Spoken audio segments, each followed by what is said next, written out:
to conflate those individuals with Michael Moores of the world that say that white people are evil, especially like when you said yourself in the video that the Conservatives are left. You know, they have a very left-wing slate. So all I would say is yeah. on this topic is you're essentially saying that everyone in the UK hates white people if you're saying that the Conservatives and Labour are on the left. I don't think that's a fair interpretation of what I've sure, said. yeah.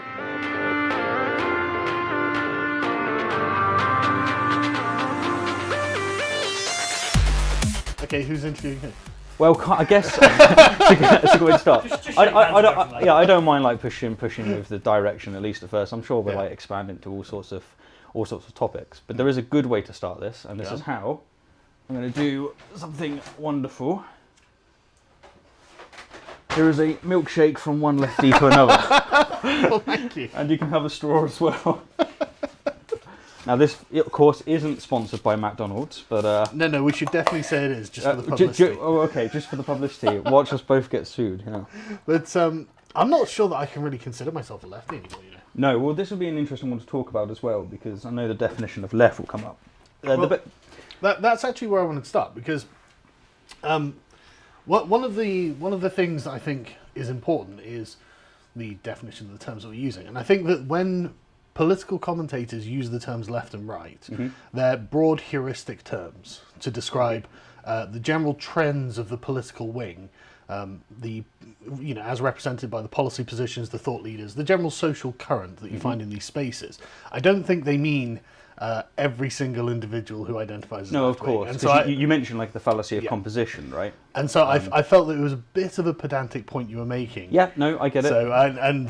So So here's something that would be good to spread out regarding the pedantic situation, because I don't want the Peter Griffins in the audience saying shallow and pedantic, which I get. I was making a video about fallacies, yes, and so fallacies can be pedantic, and I just saw a good example. First of all, I decided to take an example which is relatively easy to spot, and that is, Sean Hannity picking out anti-Trump supporters, showcasing these. And I think where I focused on that, what it does is it gave the idea that nut picking is just about literally finding really nutty people. It's like when you said you didn't find some bedroom feminist, for example. And I get it. That's not what I was accusing you of doing. But the nut picking fallacy occurs when someone chooses a proponent argument or proposition that's not typical and presents it as if it is typical. So that's why I gave you as an example with, say, Lily Allen.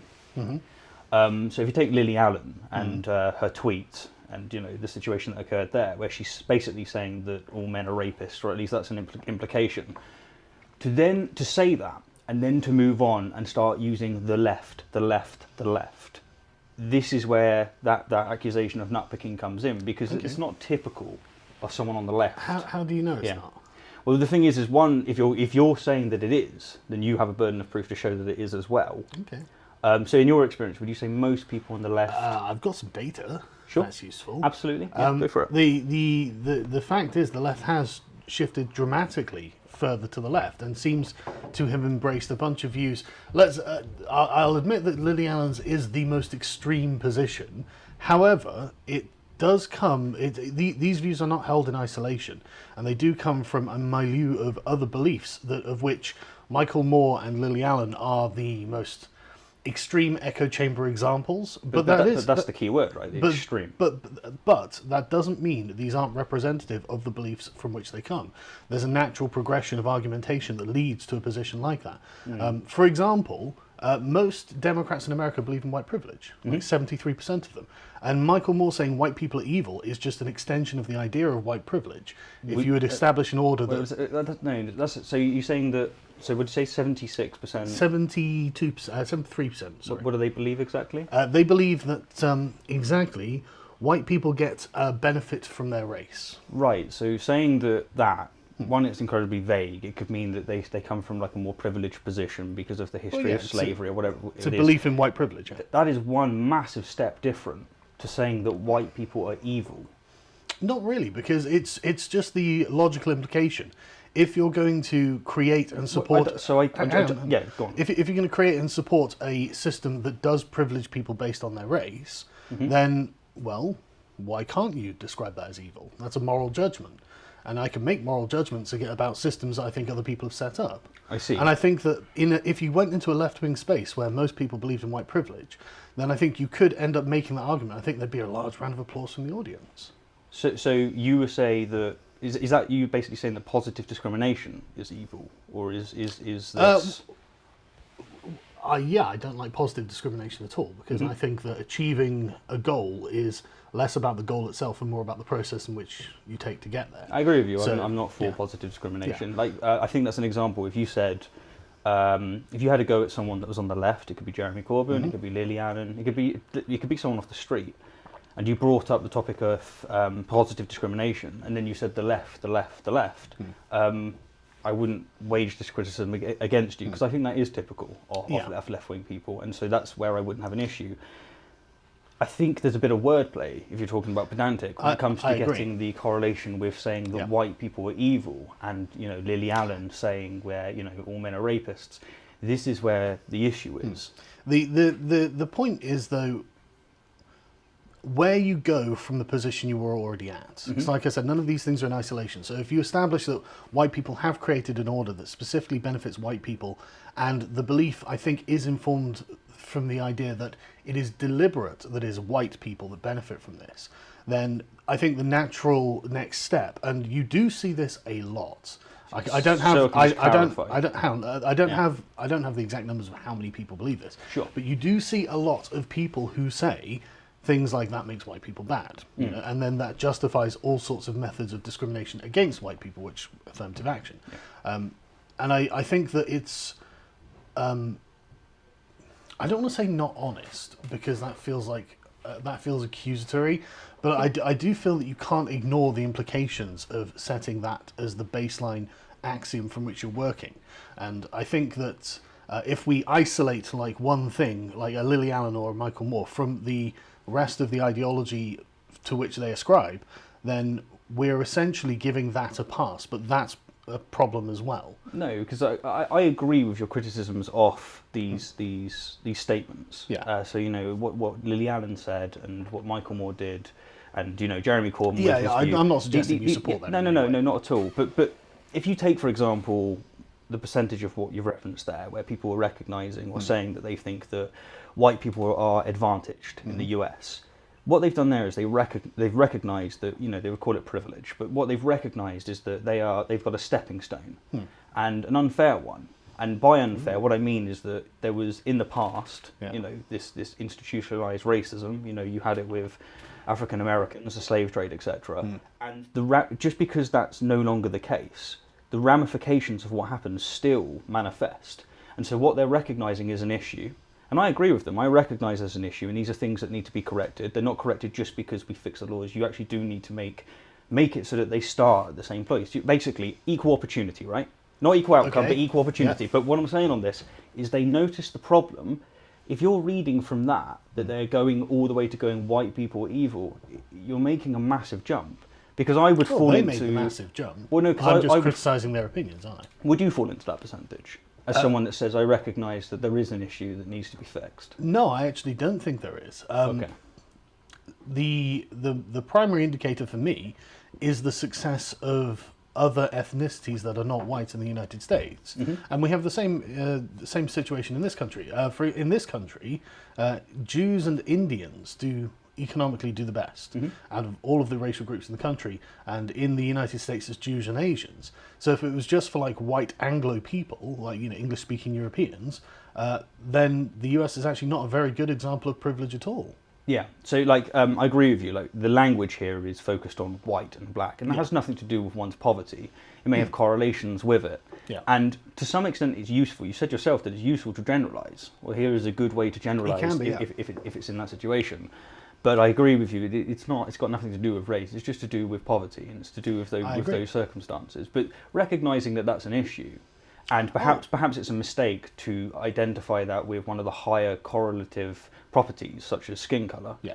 Maybe it's a mistake to do that. But noticing that that's a problem, to conflate those individuals with Michael Moores of the world that say that white people are evil, especially like when you said yourself in the video that the Conservatives are left. You know, they have a very left-wing slate. I so, wanted so, to. so all I would say Yeah, is yeah. on this topic is you're essentially saying that everyone in the UK hates white people. If you're saying that the Conservatives I and don't Labour think are that's the a left. fair interpretation of Okay, what I've sure, yeah. said. Please do. So I agree with you that Callum. I agree with you that Michael Moore is the extremity of the left, and Michael Moore is, but people like Jeremy Corbyn and other elected officials like Bernie Sanders, these are also expressions of the left that are, I think, we can call representative, and they certainly of their parties. Yeah, but their parties are the primary left-wing parties. And so they are not only the place where the thought leaders go, they are the people who hold political office and hold political power. I don't think we can say that they aren't representative of the political movement that we would broadly call the left. I would say that they are representative of the left. Yeah. It's just whether or not this is why the emphasis on the nut-picking fallacy is really important. It's not always the proponent. Sometimes it's the proposition or the argument. So with Jeremy Corbyn, for example, you took his position of him saying that Labour won the argument. Yes. The complete delusion, right? Yes. And then you said the left has gone mental, and you conflate this with the left. Most left people don't think that Labour won the argument. I agree. Well, by the way, I totally agree. I agree that that's true. Yeah. But going back to the... So does that mean you accept that criticism? I'm just curious. Well, no. Of course, I accept lots of these criticisms, but I think the issue is the understanding of the terms. Because like I said at the start, using the term the left, it's the heuristic of the general trends of the political wing represented by their thought leaders, policy positions, and social currents. That's not to say every single person. I mean, it could. I'm not saying every single person. It could even be that a majority of people who vote for left-wing parties have absolutely no idea what they're actually voting for. And I think there is a large percentage of people who see themselves as being left-wing who actually don't know about any of this. So would you say, for example? But hang on. But to say the left, what we're talking about is a political faction. And that political faction is broadly represented, and I think you can't really argue it's not represented by the Bernie Sanders and the Jeremy Corbyns of the world, because they are the people who find themselves in the positions of power. And so I think that you can say the left and the right and explicitly refer to the people in charge of the social movements and the policies that they're producing and the thoughts that are driving all of these things. I think it is fair to say that. And I understand that there are definitely people in the centre-left who do not feel represented by what has taken over the left. And I can see the nodding, I totally get that, But I think that it is time to be honest about what has happened to the left. Because I think, and when I say the left is the broad movement, I think something has gone terribly wrong. So I would agree with you that there seems to be a further shift to the left. Like, I would argue that... If you take, for example, Jeremy Corbyn, you have this very peculiar situation where I would put the analogy is if they were playing pool or billiards for our American viewers with Labour, Labour and Conservatives. Conservatives didn't play very well. They didn't pot all the balls and win. Labour potted the black early. Yes, because the Conservatives gained from the last election something like 2.4%. Whereas Labour lost a massive 20.4%. Yeah. That's a fifth. I completely agree. And this is just from the people who are paying attention. As you said, most people are actually, they just think, I vote left, or I vote Labour, or I vote Conservative. They don't really think about it too much. The amount of people that I knew that would ring me up towards it going, can you give me some tips? I'm like, be informed or don't vote is basically my position. But people don't take that position. They try and push people into it. I think that this is a big scream, actually, of a rejection of these types of policies, of a rejection of Corbynism. I agree. And now Labour's in this very interesting situation where either momentum stays and the party dies, or they leave and we get back this traditional left situation, because as you said, it's the worst election they've had since 1935. They lost seats that they've had for the better part of a century, which is to say there are some since seats voting, that were never Conservative. Yes, and most of them got there just by Labour voters saying, I'm not voting. They didn't vote Conservative many times. They just went, I'm not voting Labour as a protest. Basically, the very hands that built that big red wall took it down. Yep. Is that not a really strong sign to you that the left is speaking? I don't agree that these people necessarily view themselves as left. Okay. I think they view themselves as Labour, because I think that in this country in particular, but probably to a certain extent in the Rust Belt in the States as well, the Democrats and the Labour Party are not necessarily seen through the lens of partisanship like political pundits will view it, because they are very ideological people. I know I'm one of them. I think they view it as more sort of an identity, and it's baked into their culture and community. So when it comes to politics, we vote Labour because we are working class Northerners, and so it's a form of class solidarity against what's perceived to be the London conservative elite who don't have their interests at heart, and I'm not going to say they do. So I don't really view it necessarily as being left and right, and I think that the radical left-wing ideologues, the people, and I don't mean that as a pejorative term either, just people with a firm understanding of the ideology and believe in it as well. And do you mean it's like in the traditional left sense, as in like the left sense of the French Revolution, or not? Honestly, it's a bit less useful these days. I think because it largely is yet less useful, and Yeah. and the window is so different in different locations. Totally. Here, I'm considered very, very left. When I went to the US, I'm considered centre. Yeah. Some would even consider me right because Yeah. I'm conservative when it comes to the economy. I'm socially extremely liberal. Yeah. I'm basically a free speech absolutist. I'm really pushing on that, but I'm conservative, and that makes me. But it becomes so convoluted to use these terms left and right, and we can define them in certain ways. One of my issues with the way in which you're speaking now is it's not the way in which you're speaking. It's just what I see is when you're trying to make a point, you seem to be able to meld that left-right division towards whatever point you're trying to make, which to me, as someone that appreciates what you're saying, I find that a little disingenuous. So if you're trying to make a certain point, you'll take the conservatives and include them as left, but then when you're trying to make another point, you'll say that Labour represents left. So there is a distinction between policy positions and philosophy. And the Conservatives don't really represent any kind of philosophy at the moment, but adopt a lot of left-wing policy positions that are informed by left-wing philosophy. I accept the point that I could probably make that distinction more clear more frequently. I didn't think it was necessary, obviously. And so the Conservatives, when we say the Conservatives are left, we don't necessarily mean philosophically. What we mean is just by policy position, and they are. But the Labour Party and the political, philosophical left are not just on policy position left-wing, they are philosophically left-wing, and radically so at this point. The most mainstream voices seem to be very radically left-wing, which I think leaves people like you and me out in the cold, because I don't think that you subscribe to those positions, even if you have a kind of libertarian view on social issues, which I do as well. I'm quite libertarian on social issues. Would you say you're libertarian on conservative issues? I'm just curious. What do you mean exactly? Well, for example, talking of libertarianism, it's a side question. I appreciate we can come back to it if you like. But do you think there's a reason to have government? You do, yeah. Oh, absolutely. Yeah, I get called an evil statist. Taxation is theft, Carl. No, well, I don't agree. That's the thing. Although I think you can make the argument that inheritance tax is a form of theft because it's money you've already paid tax on. Yeah, so you probably could make that argument. But no, I don't think I don't want to say pro-state because that makes me sound like I want the state to do everything. No. But I believe in the existence of the state to maintain the peace and freedom of society. Got you. I think it's a necessary thing.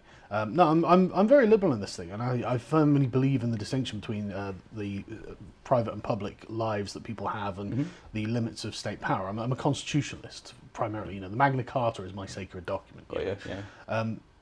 But I'm not against public spending.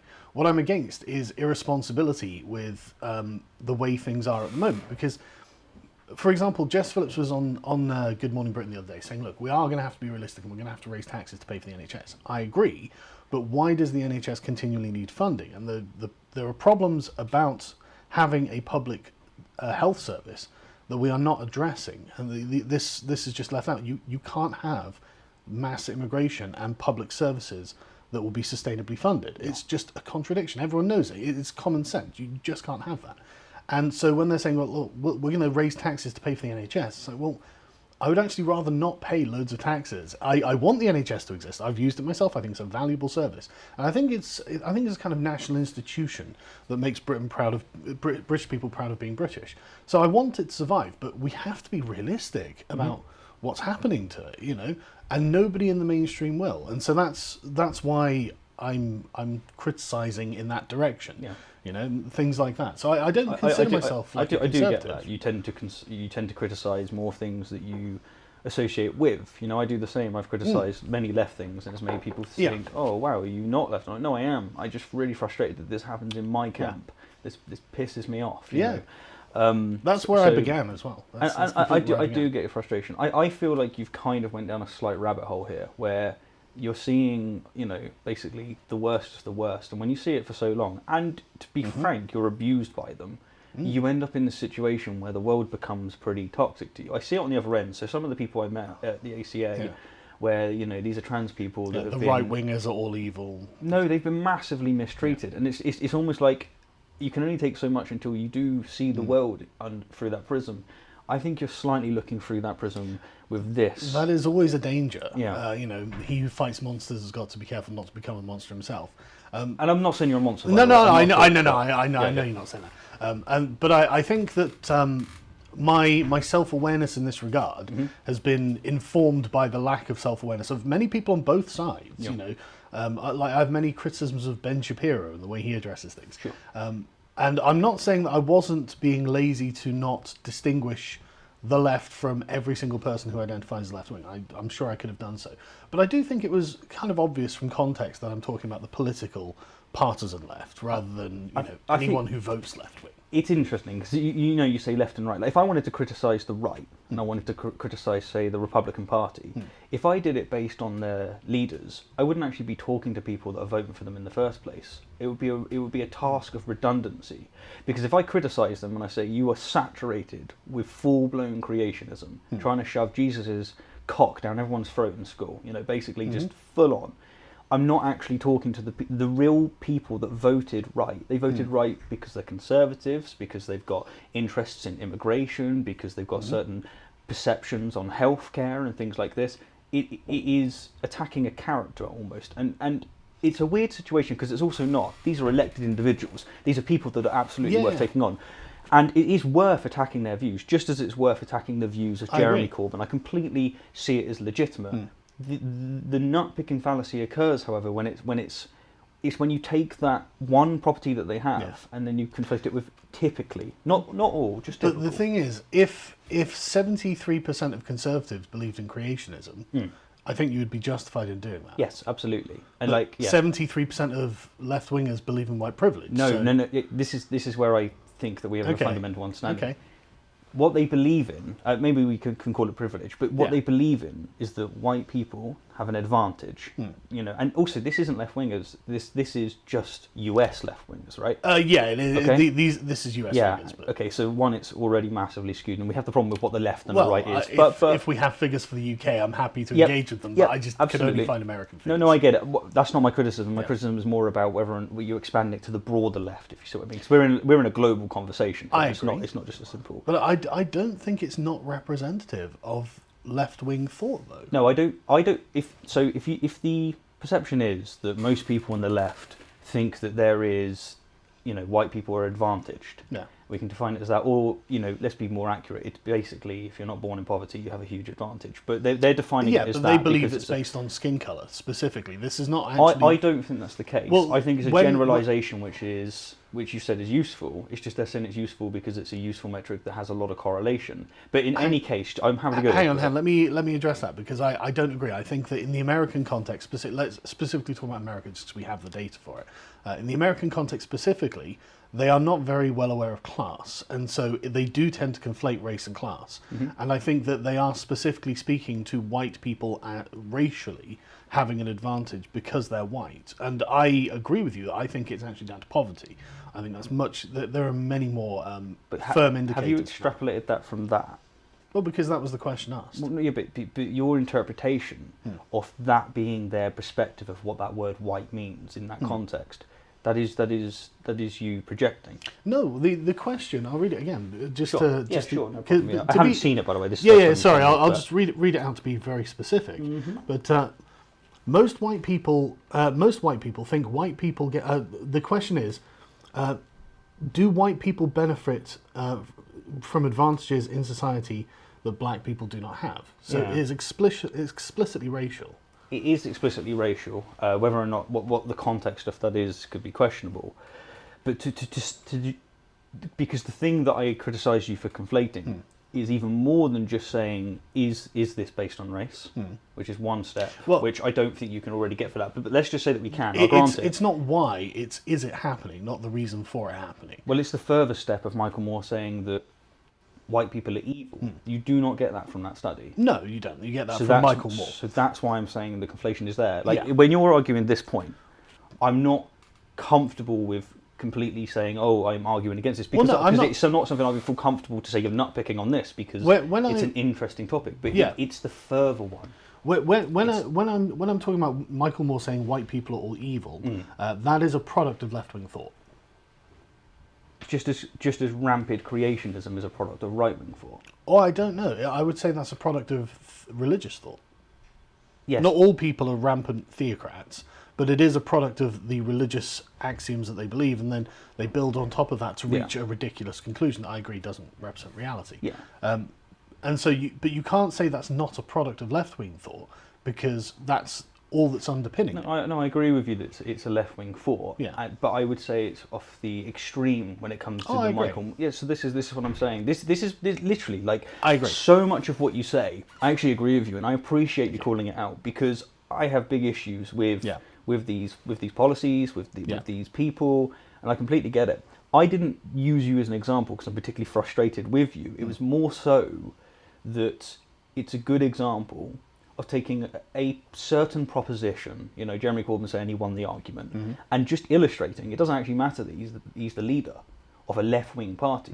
That belief there is not typical. It's not the majority of people on the left as a whole, right? And that's where the fallacy is. It's not even if you accept it, it doesn't mean anything. It's just that was my criticism. I agree, but I think this comes back to the point about isolation.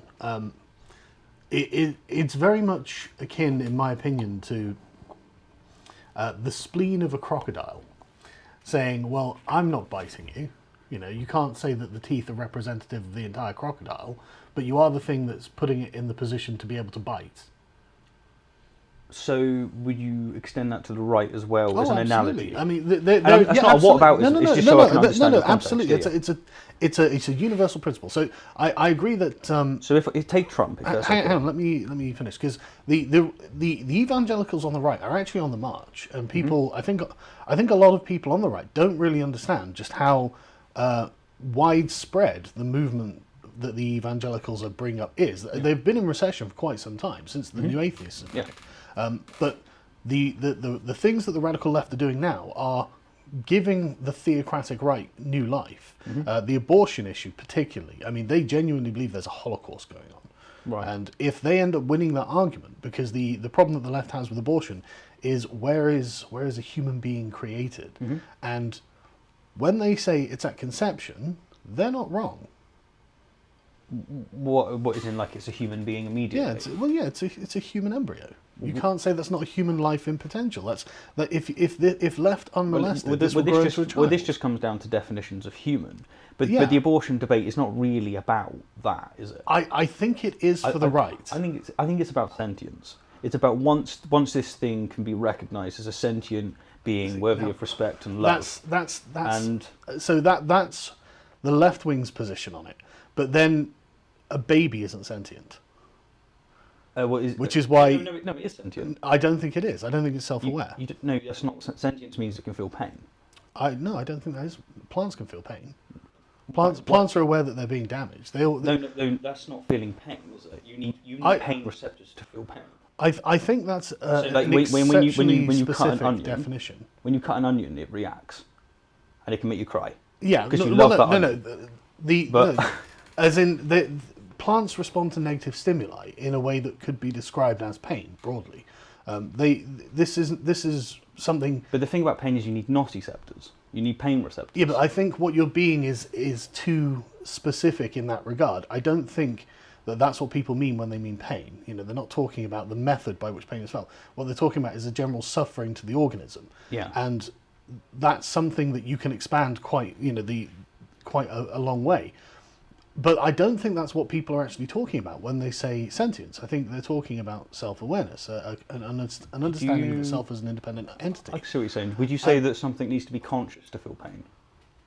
Because you have to actually be able to interpret it. I don't know, to be honest. I wouldn't say. But like the point is, though, the problem with the left's definition of when, and really what we're talking about is personhood. When does the thing become a person? Well, that's a different question. Well, it is, but that's the real question I think that's being asked. Because the idea that a clump of cells is not a person. Well, any person could be described as a clump of cells. You're a clump of cells. Yes. So it's this really inaccurate terminology that is actually at no point on the scale for the left. The right can very easily say, well, it's at the point of conception when the sperm and the ovum merge. That's when a human life is created, and technically that's true. Well, they're just you have the potential. Well, no. That's still a human life. If you were to extract DNA from it, you'd be like, oh, this is human DNA.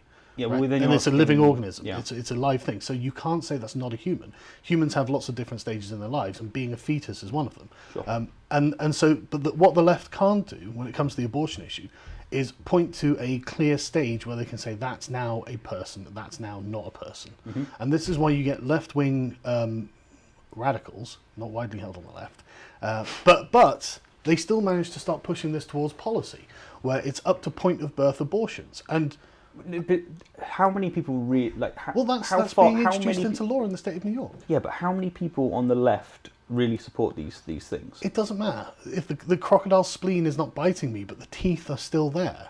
Right. So you would say that it's equal to can say this is the right, this is the right, this is the right. Yeah. When you take these extreme examples if evangelicals are setting policy in public schools, even if this is not something that's generally believed by right-wing people, they are still propping up this end result. Mm-hmm. And it's the same with the left, and it's the extremities that are a problem when they're biting us, mm-hmm. right? So really, you kind of have to own your own complicity in this. Mm-hmm. And I am complicit in whatever the Conservatives do, because I was forced to vote Conservative this time. Sure. And so I'm, if there was some radical, crazy nonsense, and I agree that with the theocratic right in the US is the radical, crazy nonsense, but that's not really something that occurs in this country. So I'm failing to see where the extremities of the right are in this country. But in this country, the extremities of the left are leading the Labour Party. They're right at the top. Well, when it comes to our country, as I said in the video, I think that our country is pretty much predominantly left. It's really complex, actually. I looked this up on the way here, and basically, there's most people in the public are actually not left or right, mm-hmm. but they're quite socially conservative, and also fiscally conservative, but also traditionally not fiscally conservative in many ways, and also not socially conservative in many other ways. For example, conservatives will support the NHS. Lots of Labour people don't want open borders, and so it's actually we can't, I don't think, say with any security that the public are left or right. In fact, I mean, many people would say the public's actually quite far right in many different respects, like the immigration positions and things like that. So I don't think we can say we are generally one way or another, because I think it's a bit complicated. Well, I think it really depends on those definitions of the left and right. If you take it from the French Revolution, of course we're on the left. Like everyone's for healthcare. Well, everyone wants some form of social justice. Everyone is okay with some form of emigration. They basically want secularism to the extent where we're a weird country, as Stephen Fry said. Like it's one of the most secular places you'll ever see, but it isn't on paper. Yeah. These are all left-wing things. We don't have this presence of the right where they are trying to really push for. Yeah, I don't think we can use the sort of French Revolution definitions, because I don't think they're relevant anymore. The way that YouGov are doing it, they laid out 10 policy positions that publicly are recognised to be left and right positions. So do they do it in left and right, or do they do it with conservative and Labour? They did it in left and right. So left-wing views, they say, would be something like believing that the minimum wage is too low, believing that trade unions are a force for good, believing that there be more government wealth redistribution. So does it say left and right on it? It specifically says left and right. Yeah, that's cool. It would have been, by the way, awesome if you could have linked it, because I could have I didn't have a way of contacting you. Fair enough. But yeah, I can send you it afterwards if you want. That's not a problem. It's just a. I just would have made for a better conversation, because I would have been more informed. I know. I'm springing this on But this is just a YouGov survey, so it's what's publicly perceived as being left and right wing, and a lot of these policies are held by both left and right wing people. What would seem to be in contradiction in many cases. So I don't think we can necessarily say that we are like a mostly left wing country, because in some regards we're not. We're actually mostly right wing. So to revert us back, just so that we can just clearly get those parts over. When it comes to my saying that, taking Lily Allen's as saying that all men basically are rapists and conflating that with the left, would you say, do you accept that or not accept that as my criticism of you nitpicking? Well, no, I agree with you that most people most people who identify as left wing and vote left wing obviously don't think all men are rapists. Cool. Okay, cool. Obviously, but from the lattice of left-wing beliefs, it is possible to extract that all men are rapists. And the problem is, the people with lots of influence and reputation on the left do think these things. They have extracted that. And the question is, why have they extracted that? So do you have many examples of leaders on the left saying that men are rapists? Well, thought leaders, not elected leaders, obviously. Right. But yeah, there's a whole but like really swathe. serious, Oh, not yeah, like absolutely. Twitter.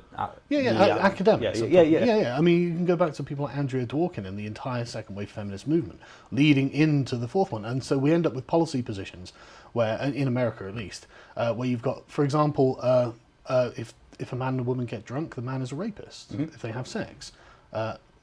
It's a double standard. It kind of depends on how you read those articles as well, because sometimes they have like a catchy headline, and then you read it, and it's actually what it's saying is that if you. Well, I'm talking about force the law. yourself- So, for example, a man can't be considered to have been raped by a woman if she is sober when she has sex with him, if he's drunk. But if he's sober and she's drunk, or if he's drunk and she's drunk, then he is the rapist. And I think that comes from a feminist position where men are the ones with agency and women are not. Would you say it's like one of this feminism 2.0 kind of thing? Because you have one thing I had a couple of months ago, I had this really great fortune of sitting on stage with some ex-Muslims. Oh right. And I'll tell you what, man, like the ladies, they're incredible feminists. Oh, yeah. They're fighting against the regimes. The Ayaan Hirsi Alis of the world. Yeah. Exactly. Yeah, Totally this kind of feminism, where they're trying to pursue egalitarianism. Yes. So not some kind of like we want to fuck over men, or that men are evil. I agree. But they're pushing for these. So the way I would distinguish this. But would you? And I think that it's important to get the terminology right. I think what you're describing is what we could call liberal feminism, and what is currently in the sort of the command of the left, the direction of feminism now, is what we'd call intersectional feminism. Intersectional feminism comes from a different philosophical route. Frankly, it is Marxist in application, and it isn't about individual freedom, it is about class equality. And so the Ayaan Hirsi Ali, she's a liberal feminist. She doesn't, liberal feminism doesn't lead to a hatred of men, because it doesn't view men as inherently oppressive of women. It views women as being constrained within certain social constraints, which are not just created by men. And so what the idea is, women should be allowed to become political leaders and go to universities and things like that. Totally support liberal feminism, if that's how we're describing it. But that's honestly the minority thought within feminism now. I don't think this is. So, for example, my partner, she's a feminist in the traditional sense. But if you was to say to her, "Are you a feminist?" she'd go, "No." Yeah. And the reason being is that the media perception of it at the moment is this second wave, this whatever it is, this wave where there is a man-hating aspect to it. Oh, absolutely. Yeah. I wouldn't maybe go so far as accusing all men of rapists, which is where you have to go in order to not accept that criticism. But I know that you can say about the implications, right? But the thing is, the people who created what we would call intersectional feminism now do come from that school of thought. Sure. And I know they come from that school of thought, but the problem, the very issue that I have with you is not that you recognise that they come from these schools of thought. I get that, and I agree with you, and it's really problematic. It's the conflation of it. It's the treating it as if it's typical. Most women I've asked, "Are you a feminist?" They say no. Yeah. But are they for egalitarianism? Yeah. Yeah. And the same is true of most men. And I think it's probably your experience. You've had this with people as well. These people are most people I associate with. I don't know if it is the same with you. They're on the left. they don't have this man-hating view. This is why I'm saying this is a problem to conflate this. I understand that it comes from the establishment. Yeah. It comes from this bad situation. I'm not fighting against that at all. I'm with you, 100%. I totally understand. My problem is saying it's typical. You don't like being lumped in with these people. No, I don't mind. It's not. I just think it's inaccurate. It's not. Well, It's not an emotional thing. No, I just, well, no, there's nothing. All politics is about emotion. This is where the left has kind of messed up here. People don't vote based on statistics. People vote on their intuitions. And so there's nothing wrong with saying I don't like when it comes to politics. I mean, that was the main objection to Jeremy Corbyn. I just don't like Jeremy Corbyn. Yeah. That's not empirical, that's not like, opinion, exactly, it's an opinion, but that's what politics is based on. So it's okay to say that I don't like to be lumped in with these guys because I don't feel that they represent me. I wouldn't like to be lumped in with the evangelicals because they don't represent me either. But you know that's not my criticism, right? No, I'm aware, but Apologies for interrupting, by the way. No, it's okay. I just wanted to make sure. But the objection seems to be, the objection seems to be essentially a defence of people who are on the centre left as separated from the radical left, because you feel it's inaccurate to conflate the two. No, my criticism is if you take the left, Yeah. and I understand it's a vague concept, but if you take the left, especially as you've defined it with many of your videos, etc., Yeah. and then you take certain propositions, certain arguments, or even certain proponents, but Yeah. in the case of Lily Allen, it's a certain argument, Right. and that is that men are rapists, essentially. I think you're focusing too much on that. But the thing is, all I was doing in the video is using examples of the nutpicking fallacy. These are not things that I'd come to you and try and argue about because they are pedantic. But I was showing them as examples of this is what happens, and in discourse and in rhetoric actually has quite a big effect. But I just wanted to bring them up as those examples. I appreciate that, but I also feel that you're downplaying the significance of a political movement's most extreme positions that could be extrapolated from the movement, becoming also the most dominant ones in media or public representation and things like that. I think I agree with you that most people don't hold that belief, but I mean, Jeremy Corbyn is the best example when I mean, there are so many. I mean, like Joe Swinson openly believes that Britain is a racist country. I know, Joe. I mean, She was awful. Yeah, I know. She tanked. Like it's just so weird. You had this liberal democratic. It's the least liberal, most anti-democratic. I completely agree. I've ever seen in my life. I completely agree. And in fact, the current thing being Meghan Markle and the left wing press is saying, well, the country's racist. The country is a racist country, and the only reason someone will criticise her is from racism. Why is this the mainstream dialogue that the left has on this issue? So I was thinking about this. I think we live in a really weird day and age of echo chambers and outrage. And what wins is clicks. What wins is getting people's attention. And it's the extremes that dominate these areas. And it's in both cases.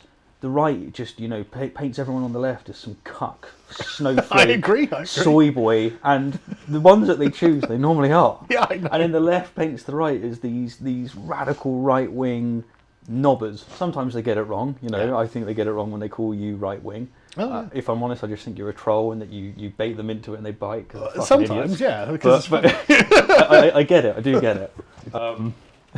Which is a whole nother topic, but it's an interesting one. Well, but often the it's thing important to is get them out. these win, okay? Yeah. And I've noticed, for example, that you started doing daily content. By the way, congrats on the views. You're killing it. You're Thank you. I absolutely appreciate it. killing I don't know how I'm doing it. 15 million views in the last 30 days. I know, it's mad, isn't it? Yeah, I know. That's mental. Yeah. But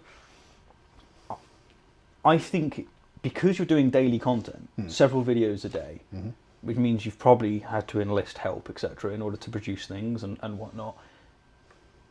You're getting people, essentially, to find these most extreme things. It's feeding into this, I would say, an echo chamber, where you're really starting to picture the left as something that it's not.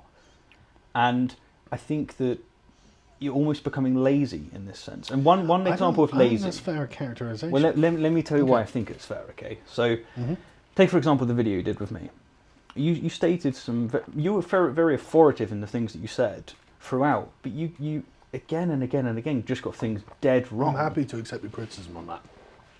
So that's just one video.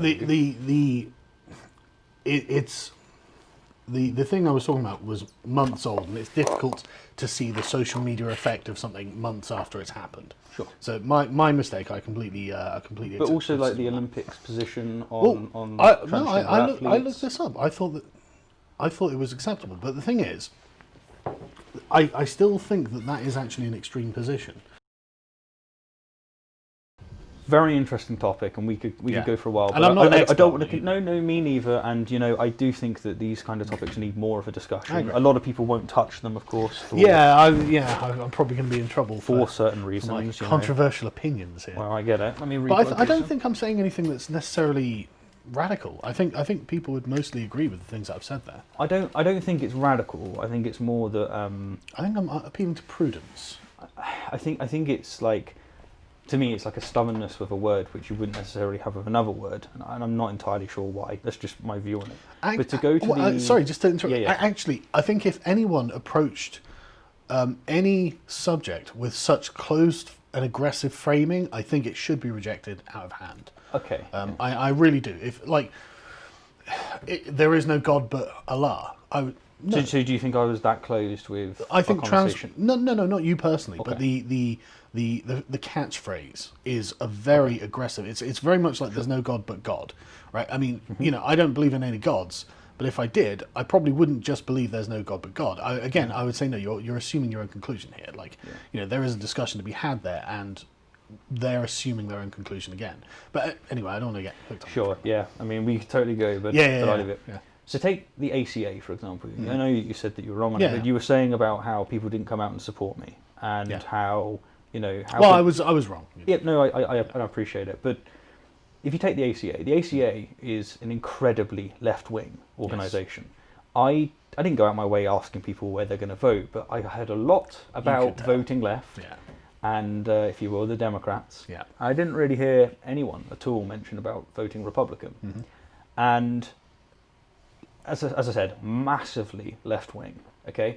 But this massive left-wing backed me, someone who genuinely made a big mistake, rather than these regressive people that ran their board and then they didn't vote them back in. So you have this example of really strong left-wing positions saying no to these regressive policies and people. My question is, how can you not see that as strong evidence of the left rejecting the policies? I think the ACA is not necessarily representative. It was in Texas as well, wasn't it? In Texas, yeah.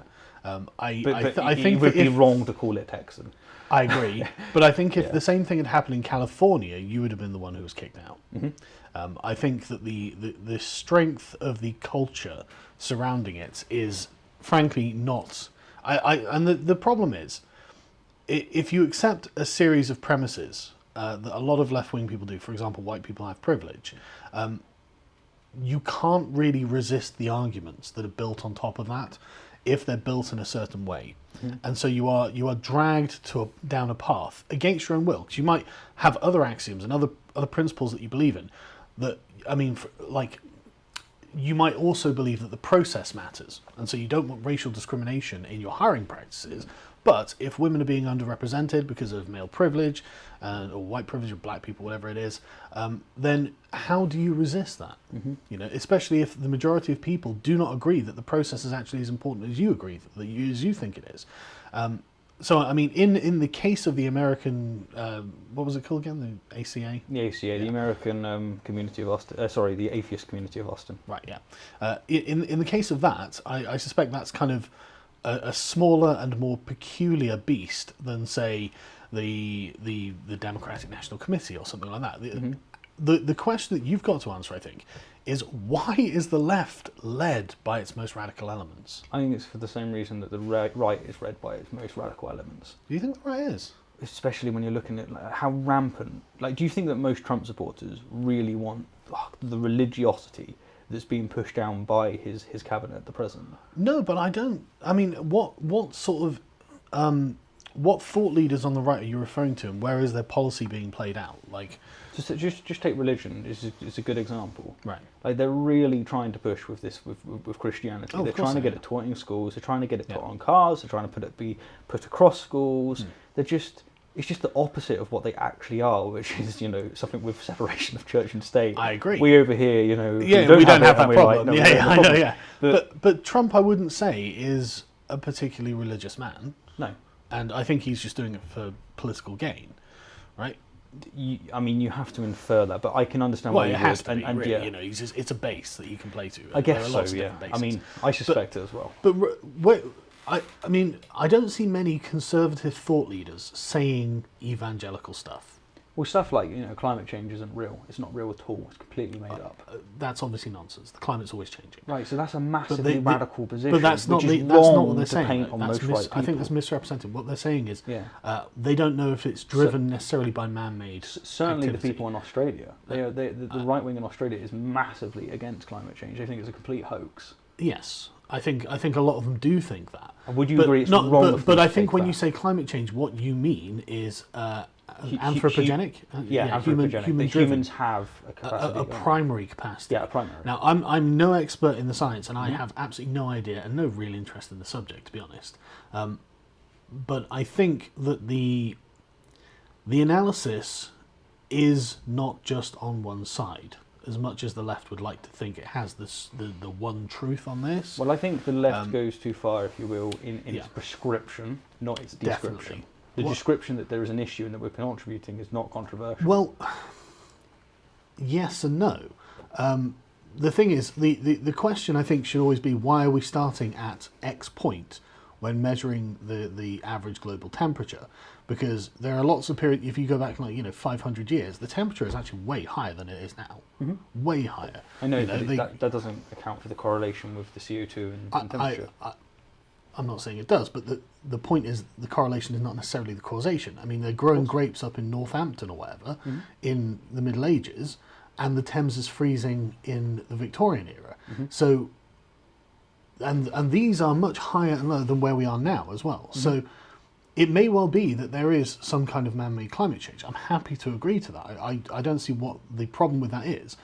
But the problem the left has from that is saying, right, this is categoric, which I don't know that it is, and I think there are people on the other side who I think should be listened to, but I think the left sees this as an easy win for, as you say, their absurd prescriptions, because now they can say, no, we've confirmed this is justified, but I'm not sure that it is. And I mean, that to be honest with you, I think is the least of my concerns, because the market itself will adjust for clean energy. Okay, so I mean, like what you asked from me was an absurd thing that's held by people in office on the right. And that's just an example I was giving to conflate. You could use that against the left, for example, saying but white people are privileged. I'm not sure that you're characterising what the people on the right are saying, because I think a lot. No, I agree with you. Yeah. That position, even though it's held by elected people, and that it's an extremity, it's extreme. I agree it doesn't represent the right. That's why I wouldn't. I actually think the base. I actually think the base of the right is more like what you're saying compared to the people who promote the public policy. I think a lot of people on the right accept the need for green energy. Yeah, I think they do, and so I don't think. No, I agree with you. I think more of the base are like, no, it's all a left-wing conspiracy, right? Yeah. Compared to the elected representatives, and so I think it's actually inverse. In fact, I think more people on the left probably don't agree that white people are all evil, that capitalism needs to be overthrown. Well, actually, there's probably a lot of people on the left who think that. Whatever extreme position it is on the left, I actually think it's the inverse. I think the right-wing politicians are more moderate than they could be, and they probably will become less moderate as the Conservatives continue to win, because I think what we're seeing at the moment is a resurgence of, in America especially, the evangelicals in certain states where they're outlawing abortion and things like this. I don't agree, but I think that we're at the beginning of the resurgence of what will become right-wing extreme policies. Okay.